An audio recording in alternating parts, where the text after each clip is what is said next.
Back on HQ, Dan Campbell after the win. It was a heck of a win. I thought what we did really well was we played complementary football, and that's what good teams do. And you know, you know, every game's going to be different, and this is one where really the offense ended up having the big hat, but ultimately defense started us out. It was a big stop to start the game, got it back in the offense's hands, and then situational football before halftime. I thought our defense did a great job, and then the end of the game, man, 2 huge stops.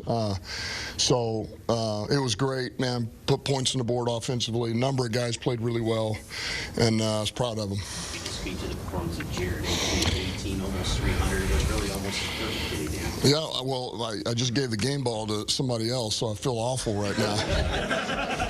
Not the safety, so. Yeah. No, I knew he played a heck of a game. I did not realize he was perfect. I did not know he was literally 18 for 18. I mean but I knew he played really well. You could feel it, and he really found his rhythm early, and I thought he was seeing the field.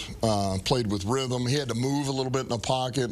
I thought what really kick-started him is the, you know, he had to kind of move in the pocket, got spun around, and hung with J-Mo and hit him on the hook for the first down. It was big, man, because he was rolling after that. But just a number of huge throws. Played with poise. Got us in the right play.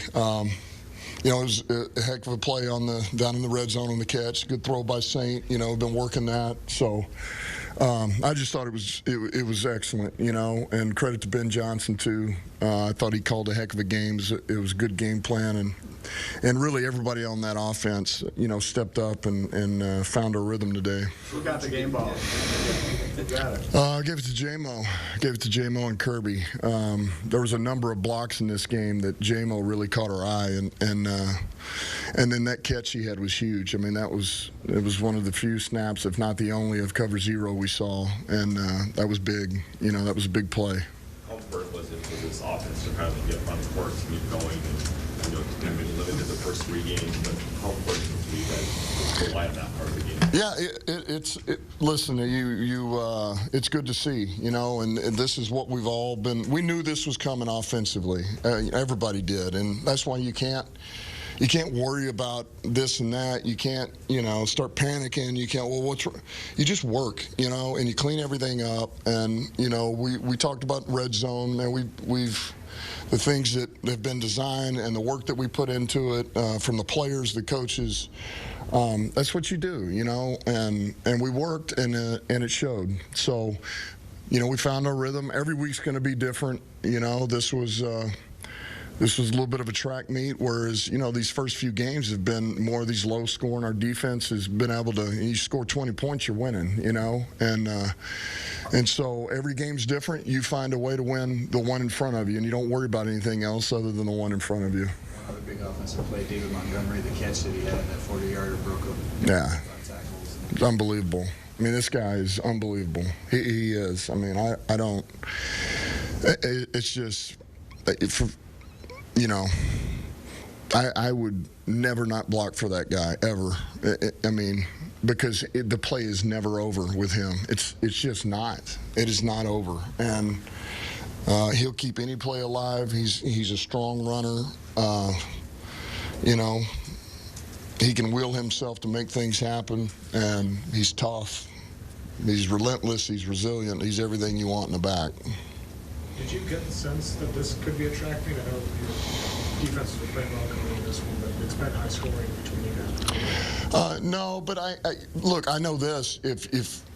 I know this, Geno has played really good against us. Like, he plays really good football in general, not just us. But, you know, you allow him to get in a rhythm, and you know, you keep the game within a certain amount, man, and he can get you, and he's sneaky that way. He understands. He reads coverages well. He can throw in the pocket. He's mobile enough to scramble. And he played a really good game. He played a really good game. So you don't know entirely what it's going to be like, but you're prepared for whatever that is. And so today it was, you know, it was one of those games. A couple more guys. You know, Jared's pretty mentally tough, but even still, his stats were down quite a bit coming into this game. What does it do for him or any player really when, you know, there's a bar of expectation, and you've been a little bit below it. To have a game like this to break out. Yeah, well, you're going to feel good about a performance like this. But look, I don't want to speak for Jared, but I would be willing to bet somewhere in there he knew he was going to have a good game. He just did, because I felt like last week was his get back to balance, get back to center. You know, take what's there, be smart with the football, play fast, play efficient, and before maybe I'm trying to do more than I need to do. You know, I'm starting, you know. And so I felt like after last week, man, this is gonna be the week. Like, all right, now he finds that happy balance, and man, he really did. He came alive, but he didn't get frazzled by stuff like that. You know, he's no different than anybody else. He just goes to work, and you know, he hones in on the details. He puts the work in on Wednesdays and Thursdays and Fridays, and he's meticulous with the game plan, and he doesn't worry about anything else, you know, and he trusts that what he does in practice is going to show up in the games, and it happens that way for him. Are you concerned about the penalties? So there was one incompletion for the Detroit Lions on this night. Dan Campbell failing to find Jared Goff with the game ball. 18 of 18. Someone get him a box score.